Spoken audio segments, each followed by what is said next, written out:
ചരിത്ര പ്രസിദ്ധമായ മക്കയിൽ നടന്നൊരു സംഭവമുണ്ട്.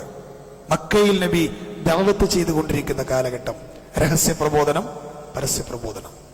ഖുർആനിൽ ആയത്തിറങ്ങി. 3 കൊല്ലാണ് രഹസ്യ പ്രബോധനം. 3 കൊല്ലത്തിന്റെ ഇടയ്ക്ക് റസൂലുള്ള 60ഓളം സഹാബികളെ നേടിയെടുത്തിട്ടുണ്ടായിരുന്നു. പിന്നീട് ആയത്തിറങ്ങി 28-ലെ 214. എന്താണ് ആയത്ത്?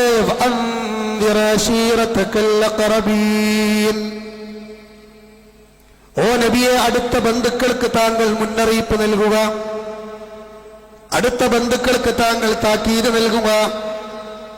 ഈ വചനം ഇറങ്ങിയപ്പോൾ ഹദീസുകളിൽ നമ്മൾ വായിക്കുന്നു, അല്ലാഹുവിന്റെ റസൂൽ സഫാ മലയുടെ മുകളിൽ അങ്ങ് കയറിയിട്ട് തന്റെ ഉസ്ബൂകൾ ചെവിയിലേക്ക് തിരികുകയാണ്. വിരലുകൾ ചെവിയിലേക്ക് തിരികി. എന്നിട്ട് റഫഅ സൗതഹു, ശബ്ദമുയർത്തിക്കൊണ്ട് വിളിച്ചു പറഞ്ഞു, വാ സ്വബാഹ, വാ സ്വബാഹ എന്നിങ്ങനെ വിളിക്കുകയാണ്. 2 രൂപത്തിലാണ്. വല്ല പ്രധാനപ്പെട്ട വാർത്തകളും നാട്ടുകാരെ അറിയിക്കാനുണ്ടെങ്കിൽ മക്കക്കാർ സ്വീകരിച്ചിരുന്ന 2 വഴികളിൽ ഒന്നാണ് ഇങ്ങനെ വിളിച്ചു പറയാ, സഫാ കുന്നിന്റെ മേലെ കയറിയിട്ട്. 2ാമത്തെ രൂപം ഏതാണെന്നറിയോ? സഫാ കുന്നിന്റെ മേലെ തീ കത്തിക്കുക.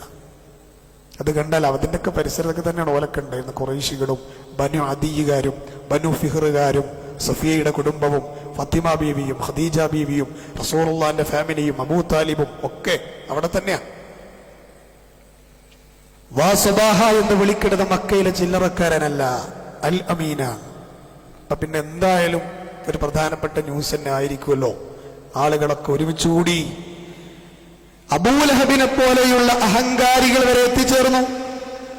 അല്ലാഹുവിന്റെ റസൂലിന്റെ മുന്നിൽ അവൾ ഇരുന്നു, അവരെല്ലാവരും ഇരുന്നു. എന്നിട്ട് നബി സല്ലല്ലാഹു അലൈഹി വസല്ലം അവരോട് പറഞ്ഞു, അൻഖിദൂ അൻഫുസകും മിനന്നാർ, നരകത്തിൽ നിന്ന് നിങ്ങൾ നിങ്ങളെ തന്നെ രക്ഷപ്പെടുത്തിക്കൊള്ളണേ സമൂഹമേ. നരകത്തിൽ നിന്ന് നാളെ നിങ്ങൾ നിങ്ങളെ തന്നെ കാത്തോളി, അതിനു വേണ്ട പണിയെടുത്തോളി എന്നാ പറയണത്. ലാ അംലികു മിനല്ലാഹി ശൈആ, അല്ലാഹുവിങ്കൽ നിന്ന് നിങ്ങൾക്ക് വേണ്ടി ഞാനൊന്നും തന്നെ ഉടമപ്പെടുത്തുന്നില്ല. തന്റെ മകളായ ഫാത്തിമയോട് പ്രത്യേകം വിരൽ ചൂണ്ടിപ്പറഞ്ഞു, മോളെ യാ ഫാത്തിമ, സലീമിൻ മാലി, മോളെ എന്റെ സമ്പത്തിൽ നിന്ന് നിനക്ക് വല്ലതും വേണോ? ഉപ്പ ഉള്ളത് തരാം.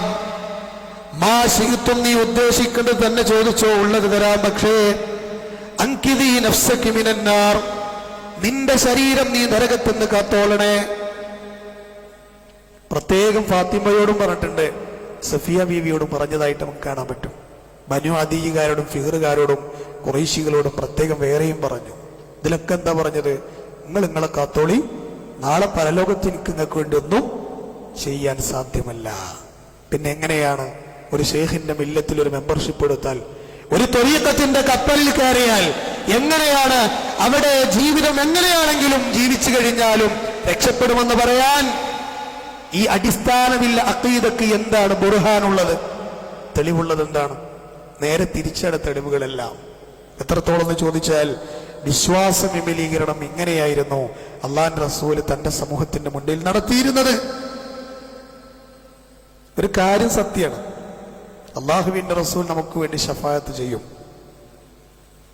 പക്ഷെ ആ ശഫാഅത്ത് നമുക്ക് വേണ്ടി ചെയ്യുന്ന റസൂലുള്ളാഹിനോട് ഇവിടുന്ന് ശഫാഅത്തിന് തേടാൻ പറ്റുമോ? അള്ളാഹുവിന്റെ റസൂലിനോട് പദ്യമായി എഴുതി വെച്ച മാലകളിലും മൗലൂദുകളിലും പറയുന്നത് എന്താണ്? നമ്മുടെ സമൂഹത്തെ നമ്മൾ ഉത്ബുദ്ധരാക്കേണ്ട കാര്യമാണത്. ഈ വിശ്വാസവുമായി മരിച്ച നരകത്തുനിന്ന് കേറൂല. ശിർക്കൻ വിശ്വാസമാണത്. അള്ളാഹുവിന്റെ റസൂൽ അങ്ങനെ ഒരു കാര്യം നാളെ പരലോകത്ത് ചെയ്യുന്നുണ്ടെങ്കിലും അത് റസൂലുള്ള ഉടമപ്പെടുത്തിയതല്ല, ശഫാഅത്ത് നബി ഉടമപ്പെടുത്തിയതല്ല. ഇല്ലാ ലിമൻ ഇർതള, അല്ലാഹ് തൃപ്തിപ്പെട്ട ആളുകൾക്ക് അല്ലാഹു അതിന് അവസരം കൊടുക്കും. അതിൽ മലക്കുകളുണ്ട്, മലക്കുകൾ ശഫാഅത്ത് ചെയ്യും. ചെറുപ്രായത്തിൽ മരണപ്പെട്ടു പോയ കുട്ടികൾ മാതാപിതാക്കൾക്ക് വേണ്ടി ശഫാഅത്ത് ചെയ്യും. ശുഹദാക്കളിൽ നിന്ന് ശുഹദാക്കൾക്ക് ശഫാഅത്തിന് അവസരം കൊടുക്കും. ഈ ശഫാഅത്തുകളേക്കാൾ ഏറ്റവും വലിയ ശുപാർശയാണ് നാളെ വരാനിരിക്കുന്ന ശഫാഅത്തുൽ ഉളുമ. ലിവാഉൽ ഹംദിന്റെ നേതാവ് അല്ലാഹുവിന്റെ റസൂൽ നാളെ എല്ലാവർക്കും വേണ്ടിയും ശഫാഅത്ത് ചെയ്യും. കേട്ടിട്ടില്ലേ? ആദം നബിന്റെ അവിടുന്ന് ഇങ്ങോട്ട് വരും ജനങ്ങളെ, ഒന്ന് ശഫാഅത്തിന് എടുക്കാൻ പറയോ? എല്ലാരും കൈമലർത്തും. ഏറ്റെടുക്കുന്നതാരാ? നമ്മുടെ നേതാവാ. അതെങ്ങനെ കിട്ടിയത്? അള്ളാന്റെ റസൂൽ എന്നെ പറഞ്ഞിട്ടുണ്ട്, പ്രവാചകന്മാർക്ക് ദുനിയാവിൽ അള്ളാഹു ഓരോ ഓഫറിന്റെ പ്രാർത്ഥനകൾ കൊടുത്തു. ഓഫറിന്റെ പ്രാർത്ഥനകൾ കൊടുത്തു. പ്രവാചകന്മാർ അതിൽ ധൃതി കാണിച്ചു, പ്രാർത്ഥിച്ചു കഴിഞ്ഞു. എനിക്ക് കിട്ടിയ ദുആ ഞാൻ പ്രാർത്ഥിച്ചില്ല, അത് ഞാൻ എടുത്തു വെച്ചു. എവിടേക്ക് വേണ്ടി? പരലോകത്തേക്ക് വേണ്ടി. ആർക്കു വേണ്ടി? നമുക്ക് വേണ്ടി. അതാണ് ശഫാഅത്ത്. അത് അള്ളാഹുവിന്റെ റസൂല് സ്വന്തം ഉടമപ്പെടുത്തിയതല്ല. തൂന്നുകൾക്കൊന്നും ചെയ്യൂല. തന്റെ പിതൃവനായ അബൂ താലിബിന് ശഫാഅത്ത് ഉണ്ട് നാളെ. അയാളെ ശിർക്ക് ചെയ്ത് മരിച്ച ആളാണ്. സത്യമാണ് ഇസ്ലാം എന്നൊക്കെ അറിഞ്ഞ ആളായിരുന്നു. അത് ശിർക്ക് ചെയ്തിട്ട് മരിച്ച ആളാണ്. ഒരു സഹാബി ചെയ്യേണ്ട എല്ലാ ത്യാഗങ്ങളും ചെയ്ത് ജീവിച്ച ആളാണ് അദ്ദേഹം. പക്ഷെ എന്തില്ല? തൗഹീദില്ല. അത് ഗൗരവമാണ് ഇസ്ലാമിൽ, അത് അനിവാര്യമാണ് ഇസ്ലാമിൽ. അതിൽ ഒരു ചെറിയ സ്ക്രാച്ച് വന്നാൽ മതി പരലോകം നഷ്ടപ്പെടാൻ. അള്ളാഹു നമ്മുടെ തൗഹീദിനെ പൂർണ്ണാർത്ഥത്തിൽ ക്ലിയർ ആക്കുമാറാകട്ടെ. സഹോദരങ്ങൾ, അത് പഠിക്കണം. പഠിക്കാതെ നിർവാഹമല്ല, കേട്ടുകേൾവിയുടെ അടിസ്ഥാനത്തിലല്ല, ഇരുന്ന് വായിച്ച് പഠിച്ച് തൗഹീദ് ക്ലിയർ ആക്കണം. സമയം കണ്ടെത്തണം, അതിനുവേണ്ടി മാറിയിരിക്കണം. ആ വിഷയത്തിലെങ്കിലും ഒരു ശ്രദ്ധ നമുക്ക് വേണം. ജദ്ദിദു ഈമാനുക്കും ബിലാ ഇലാഹ ഇല്ലല്ലാഹ്. അത് ശരിയാകാതെ നമ്മൾ എന്ത് സ്വർഗം പ്രസംഗിച്ചിട്ട് കാര്യമില്ല, എന്ത് നരകം പ്രസംഗിച്ചിട്ട് കാര്യമില്ല, ഖബർ ജീവിതത്തിലെ രക്ഷയും ശിക്ഷയും പറഞ്ഞിട്ട് കാര്യമില്ല, അന്ത്യനാളിന്റെ ഭയാനകതയെ കുറിച്ച് പറഞ്ഞിട്ട് കാര്യമില്ല. സഹോദരങ്ങളെ, ഇസ്ലാമിന്റെ മറ്റു കാര്യങ്ങളെ കുറിച്ച് ഒന്നും പറഞ്ഞിട്ട് കാര്യമില്ല. ഇത് ശരിയാകാതെ ആ അബൂ താലിബ് നരകത്ത് കിടക്കുമ്പോ എന്താ നബി പറയാ അള്ളഹാനോട്? അല്ലാ, എന്റെ പിതൃവിനെ നീ നരകത്ത് രക്ഷപ്പെടുത്തുന്നല്ല, അയാൾക്ക് നരകശിക്ഷ ഒന്ന് കുറച്ചു കൊടുക്കുമെന്ന് പറയും. അതൊരു ഷഫാഅത്താ. അത് നബിക്ക് വേണ്ടി മാത്രമുള്ള ഷഫാഅത്താ. അപ്പൊ അള്ളാഹ് എന്താ ചെയ്യാ? അബൂ താലിബിനെ കാലിന്റെ നെരിയാണി വരെ, അത്ര വരെ കത്തുന്ന ഒരു തീയിന്റെ വാതിയിലേക്ക്, താഴ്വരയിലേക്ക് അദ്ദേഹത്തെ മാറ്റുന്ന. ആദ്യം എവിടെയിരുന്നു? മുഴുവൻ കത്തുന്ന നരകത്തിലായിരുന്നു. അള്ളാഹു നമ്മെ നരകത്തിൽ നിന്ന് കാത്തുരക്ഷിക്കുമാറാകട്ടെ. സഹോദരങ്ങളെ, ആ വേദന അനുഭവിക്കുമ്പോഴും അബൂ താലിബ് പറയുമത്രേ, നരകത്തിലെ വലിയ ശിക്ഷയാണല്ലോ എനിക്ക് കിട്ടിയിട്ടുള്ളത്, പക്ഷേ അതിന് ഏറ്റവും ചെറിയ ശിക്ഷയാണ്. എന്താണ്? കാലിന്റെ അടിയിൽ നരകത്തി കത്തുമ്പോൾ വരുന്ന പ്രശ്നം എന്താ? യഗ്ലി ദിമാഅഹു, അവന്റെ തലച്ചോറ് തിളച്ചു മറിയുമെന്നാണ്. ദിമാഗ് എന്ന് പറഞ്ഞ ബ്രെയിനാണ്. അത് കാലിന്റെ അടിയിൽ തീ കത്തിയിട്ട് മേലെ തളക്കണമെങ്കിൽ എവിടുന്നൊക്കെ തളച്ചു തുടങ്ങണം? നമ്മൾ ചിന്തിക്കുന്നതിൻ്റെയും എത്രയോ ഇരട്ടി അപ്പുറത്താണ് നരകത്തിന്റെ ശിക്ഷ. അതുകൊണ്ടാണ് റബ്ബനസ്രിഫ് അന്നാ അദാബ ജഹന്നം, അതിനെ തൊട്ട് മാറ്റി നിർത്തണേ റബ്ബേ എന്ന് വിശ്വാസികൾ പ്രാർത്ഥിക്കുന്നത്.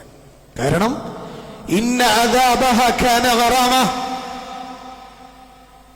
വിട്ടുപോകാത്ത ശിക്ഷയാണ്, അതിൽ വിട്ടുപോകാത്ത വേദനയാണ് നരകശിക്ഷ.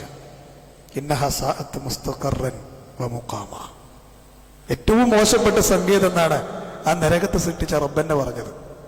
നമ്മൾ കണ്ടിട്ടില്ല, പക്ഷെ അത് വരാനിരിക്കുന്നു.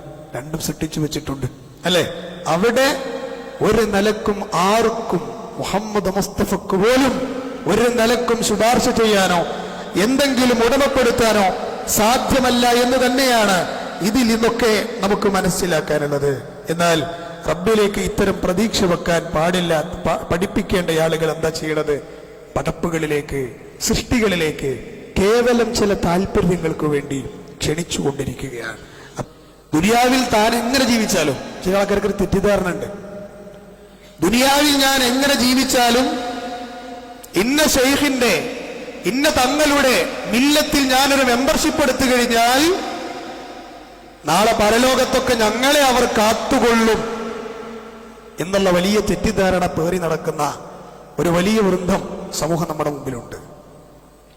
എന്താണ് റസൂലുള്ളാഹി പറയുന്നത്? ചതിച്ചുകൊണ്ടുവന്ന സാധനങ്ങളുടെ വിഷയത്തിൽ വരെ, ഒരു ഹറാമായ, ശിർക്കിന്റെ വിഷയമല്ല, ഹറാമായ ഒരു കാര്യത്തിന്റെ വിഷയത്തിൽ വരെ, ആ വിഷയത്തിൽ പറഞ്ഞ് പേച്ച് വർക്ക് നടത്താൻ എനിക്ക് സാധ്യമല്ല എന്ന് റസൂലുള്ളാഹി പറയാം. അതായത് ഞങ്ങൾക്ക് ശുഫാക്കളും ശുഹദാക്കളും, ഞങ്ങൾക്ക് മഹാന്മാരുമുണ്ട്, ഞങ്ങൾക്ക് ഇനി എന്ത് തെറ്റുപറ്റിയാലും നാളെ ഞങ്ങൾ അവരുടെ കൂട്ടത്തിൽ സ്വർഗത്തിലങ്ങ് കടന്നു പോകുമെന്നുള്ള വിശ്വാസം. എന്നെ പീഡിച്ചവർ ഒന്നും പേടിക്കേണ്ട, എന്നെ പീഡിച്ചോർക്ക് ഞാൻ കാവലെന്നോവർ എന്നാണ്.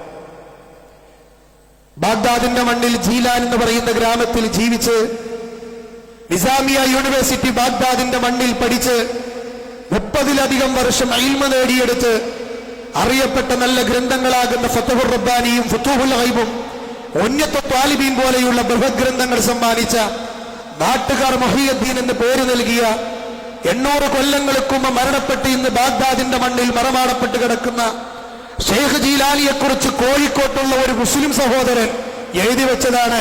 ഷെയ്ഖ് ജീലാനിയുടെ മില്ലത്തിൽ ത്വരീഖത്തിൽ നിങ്ങൾ മെമ്പർഷിപ്പ് എടുത്തോ, അദ്ദേഹം നിങ്ങളെ കാത്തുകൊള്ളും. എന്നാൽ ആ ഷെയ്ഖ് ജീലാനിനേക്കാളും വലിയ ആളാണല്ലോ മുഹമ്മദ് മുസ്തഫ സല്ലല്ലാഹു അലൈഹി വസല്ലം. അവിടുന്ന് പറയാണ്, ഒരു വിഷയത്തിലും എനിക്ക് നിങ്ങൾ അവിടെ സഹായിക്കാൻ സാധ്യമല്ല.